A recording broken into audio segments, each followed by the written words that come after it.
Hi, I'm David Prater, and today we're going to discuss the evolution of federalism in the United States. I chose this topic because initially I was a little confused when I read it, so I figured it would be worthwhile to delve a little deeper. When our founders came together at the Constitutional Convention in 1787, they were faced with the daunting task of deciding what kind of government would run our new nation. They didn't want a unitary system like the monarchy that they had left behind, and the Confederation of States was proving inadequate to the needs of the new nation. And so they settled upon a federal system, whereby state and national governments would both have authority. Under this federal system, there is what's known as dual sovereignty. It's an allocation of power among both the state and the federal government. By choosing this, the framers sought to establish a unified national government of limited powers while maintaining a distinct sphere of autonomy in which state governments could exercise a general police power. Multiple powers were established under the new federal system. The first are enumerated powers, and these are powers that were specifically given to the national government and named in the U.S. Constitution. Next are implied powers. These are powers that were not named in the Constitution, but are deemed necessary and proper to perform the enumerated powers. Concurrent powers are broad general powers that are shared by both the national government and the state governments. And then any powers not expressly given to the national government nor prohibited by the Constitution are reserved for the state governments and known as reserved powers. Enumerated powers are also called expressed powers, and examples of these include the ability to regulate commerce with foreign nations and to establish a uniform rule of naturalization for immigrants within the country.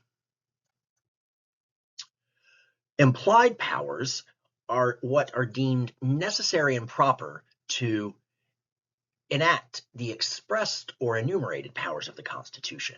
For instance, an enumerated power is the ability for the national government to mint money. In order to do so, the implied power is the ability to create a national bank. Some powers are shared or duplicated by both the state and the national government.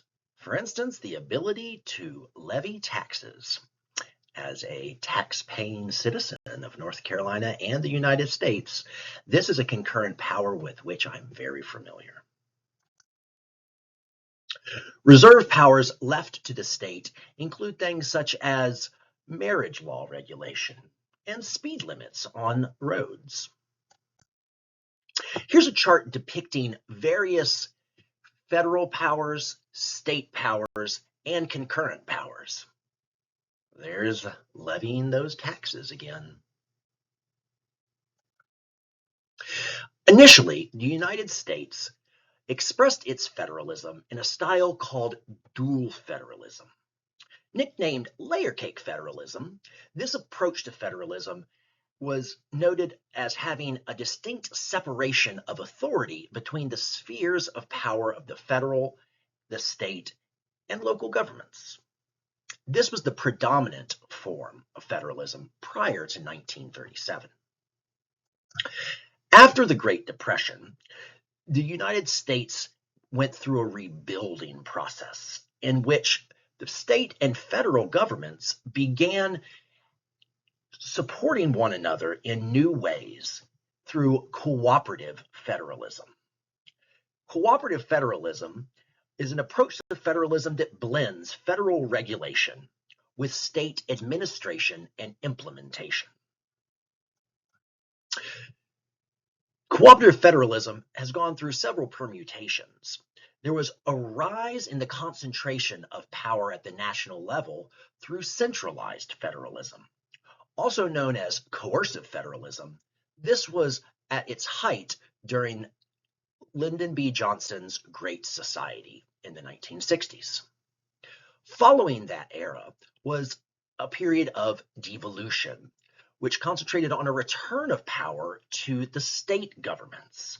This was initiated by Nixon and then continued by Reagan through the 1980s. So how did the federal government achieve this movement back and forth of the concentration of power from the national level to the state level? Through its policies of fiscal federalism, the practice of the federal government giving grants to state and local governments. At the establishment of cooperative federalism, the national government provided grants in aid to the states to help them rebuild and get citizens back to work after the Great Depression. Grants transferred to categorical grants during the time of centralized federalism. These grants usually had strict requirements and a narrowly defined goal, increasing federal power over state authority. During the period of devolution, grants transferred to block grant style, in which money was allocated to states for broad policy areas, allowing greater flexibility within state jurisdiction of implementation. So where does that leave us today? Well, with increased political polarization between the two dominant parties, there's a tug of war between concentrating power at the state level or concentrating power at the national level. And as one party takes domination at the national level, it passes legislation, which is then challenged by states with opposite party majorities.